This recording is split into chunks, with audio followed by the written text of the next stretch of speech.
বারুইপুরের রানাবেলিয়াঘাটায় পুরসভার dumping ground থেকে প্রতিদিন বেরোচ্ছে কালো বিষাক্ত ধোঁয়া।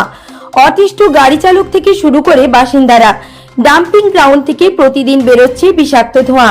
তা চারিদিকে ভরে গিয়ে অস্বস্তিকর পরিবেশ। গাড়ি চালক থেকে পথচারীদের যাতায়াতেও চরম সমস্যায় পড়তে হচ্ছে। মাঝে মধ্যেই ঘটছে দুর্ঘটনা। ধোঁয়ার জেরে এলাকার বাসিন্দারাও অসুবিধায় পড়ছেন, যদিও হুঁশ নেই প্রশাসনের। এমনই চিত্র বারুইপুর শহর ঘেঁষা রানাবেলিয়াঘাটায় বারুইপুর পুরসভার ডাম্পিং গ্রাউন্ডের।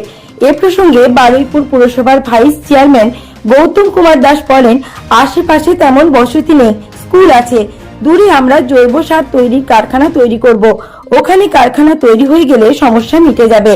আমাদের যেখানে জঞ্জাল পড়ে, যেখানে ভ্যাট রয়েছে, তার থেকে মানুষের বসতি বলুন, স্কুল বলুন, সেটা কিছুটা দূরত্বে রয়েছে। সাধারণভাবে এতে মানুষের অসুবিধা হওয়ার কথা নয়। তবুও আমরা ইতিমধ্যেই সুডার সাথে একটা চুক্তিবদ্ধ হয়েছি যে আমাদের ডাম্পিং গ্রাউন্ডের জঞ্জালগুলোকে নিয়ে ওখানে সারের কারখানা তৈরি হবে। ইতিমধ্যে সুডার টেন্ডার প্রসেসিংয়ের কাজ চালাচ্ছে। টেন্ডার প্রসেসিং শুরু হয়ে গেলেই খুব 2-1 মাসের মধ্যেই আমাদের ওই জঞ্জাল থেকে সার তৈরির কারখানার প্রসেসিংয়ের যে কাজ, সেটা শুরু হয়ে যাবে। এবং সেটা শুরু হয়ে গেলে আর কোনো মানুষের কোথাও কোনো গন্ধ বলুন কি মিথেন গ্যাস থেকে ধোঁয়া বলুন, কোথাও কোনো অসুবিধা কোনো মানুষের হবে না। এ নিয়ে আমরা অনেকদিন আগে থাকতেই চিন্তা ভাবনা করেছি। জায়গাটা কত একর? 3 একর জায়গা আছে ওখানটাতে। আমাদের 3 একর জায়গার উপরে আমাদের টোটাল এটা রয়েছে, ডাম্পিং গ্রাউন্ডটা রয়েছে। বারুইপুর কুলপি যাওয়ার রাস্তা কুলপি রোডের ঠিক পাশেই পুরসভার এই ডাম্পিং গ্রাউন্ড। পুরসভার 17টি ওয়ার্ডে সংগৃহীত আবর্জনা এখানে ফেলা হয়। জঞ্জালের স্তূপ দায় হয়ে গিয়েছে। ধপধপি 1 নম্বর পঞ্চায়েত পুরসভার 8 নম্বর ওয়ার্ডের আওতায় পড়ে এই ডাম্পিং গ্রাউন্ড।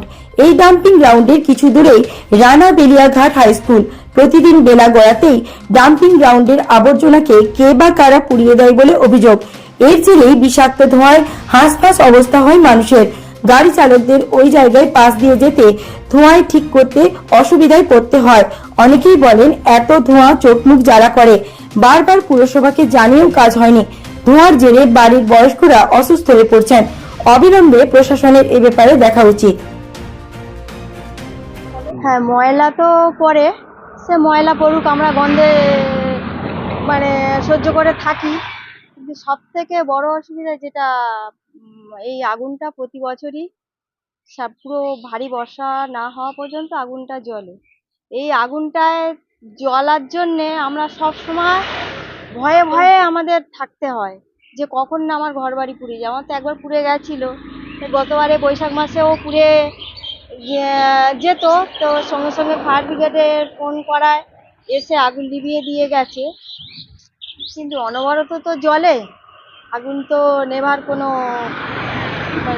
ভারী বর্ষা না হওয়া পর্যন্ত আগুন নেবে না। এই ধোঁয়াতে কি কষ্ট হয়? ধোঁয়াতে তো শ্বাসকষ্ট হয়, কাশি হয়। কষ্টের কথা, এই সামনে স্কুল থেকে অনেকবার দরখাস্ত দিয়েছে, কিন্তু কোনো সমস্যা। আমরা চাইছি তো যাতে আগুনটা বন্ধ হয়। আমাদের এখানে যে ধোঁয়াটা হয়, এই ধোঁয়ার জন্য আমাদের সত্যি খুব কষ্ট হয়। কারণ এক এক সময় এত ধোঁয়া হয়, ধোঁয়ায় চারিদিকে অন্ধকার, রাস্তাঘাট দেখা যায় না।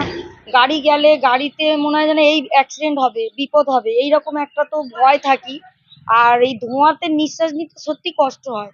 এত নিঃশ্বাস নিতে কষ্ট হয়, দমের কষ্ট হয় নিতে। ধোঁয়ায় তো চারিদিকে পুরো অন্ধকার। এই ধোঁয়ার জন্য কিছু যদি করেন আপনারা, আমরা সত্যি খুব উপকার পাই। বাড়ির সামনে? হ্যাঁ, একদম বাড়ির সামনে। এই ধোঁয়ার জন্য সত্যি খুব কষ্ট হয় আপনার তো না, এলাকার। হ্যাঁ হ্যাঁ, সামনে স্কুল আছে আমাদের, বেলিয়াঘাটা হাই স্কুল আছে, স্কুলেরও এরকম অসুবিধা হয়। এই নিয়ে তো অনেক কিছু, অনেকবার। আপনারা কি চাইছেন?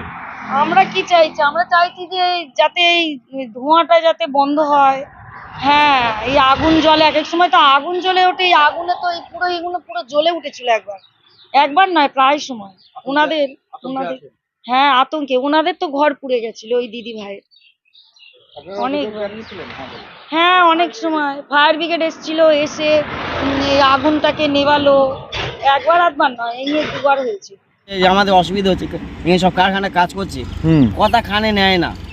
হ্যাঁ, এই তো কি অবস্থা এটা প্রায় সময় আগুন জ্বালাচ্ছে, প্রায় সময় মানা করছি যে এই আগুন জ্বালানোর দরকার নেই। প্রতিটা মানুষের অবস্থা অসুবিধা হচ্ছে। তারপরে একটা মানুষ মারা যাচ্ছিল, এইখান থেকে গাড়ি নিয়ে যাচ্ছিল, এমএটি মারা যাচ্ছিল কদিন আগে। হ্যাঁ, এই ধোঁয়ার জন্য কেউ কিছু বলে না, এও শালা কিছু বলে না। হ্যাঁ, মোটে আগুন জ্বালাবে, কে আগুন জ্বালাচ্ছে? তুই তো জ্বালাচ্ছিস। আগুনটা জ্বালাতে আসবে কি বাড়ির লোক? হ্যাঁ এই নিয়ে হচ্ছে আমাদের এলাকায় সব। আপনারা কি চাইছেন কি? হ্যাঁ, আপনারা কি চাইছেন? যে আগুন জ্বালা ধোঁয়াটা বন্ধ? হ্যাঁ, বন্ধ হোক না। পৌরসভা কিছু করছে না, বাড়িপুরে পৌরসভা কি করছে? হ্যাঁ, বারবার অবজেকশন করা হচ্ছে, কিছু করে না। কি নাম আপনার? নিতাই বৈদ্য।